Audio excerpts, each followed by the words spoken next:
வீட்டில் வரவுள்ள நிதி நெருக்கடியை சில அறிகுறிகள் மூலம் நம்மால் கண்டுபிடிக்க முடியும் என சொல்லப்படுகிறது.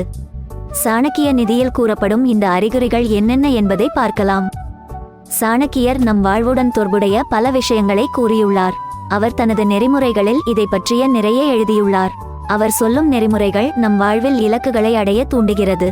இதனாலேயே பலர் சாணக்கிய வழியை பின்பற்றி வருகின்றனர். அப்படி நம் வாழ்வில் கெட்ட நேரம் தொடங்கிவிட்டதை எப்படி கண்டுகொள்ளலாம் என சாணக்கியரின் கூற்றை பார்க்கலாம். வாடும் துளசி செடி. பொதுவாக துளசி செடியை பலர் வீடுகளில் வைத்திருப்பார்கள். ஆனால் உங்கள் வீட்டில் இருக்கும் துளசி செடி உங்க கெட்ட காலத்தை முன்கூட்டியே உணர்த்தும் என்று சாணக்கியர் கூறுகிறார். அதாவது துளசி செடி வீடுகளில் வாடினால் உங்களுக்கு பொருளாதார பிரச்சனை வரவுள்ளதாக தெரிகிறது.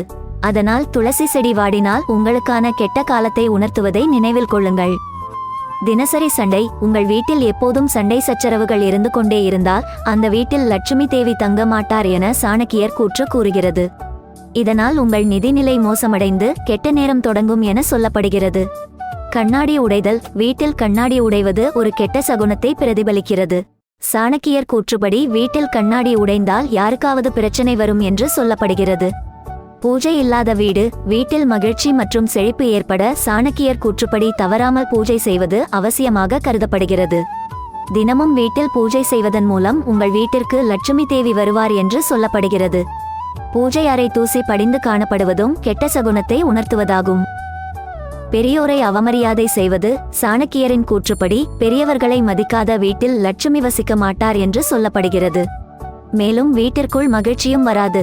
அதனால் தான் எப்போதும் உங்களை பெரியவர்களை மதித்து பழக வேண்டும் என்று சொல்கிறார்கள்.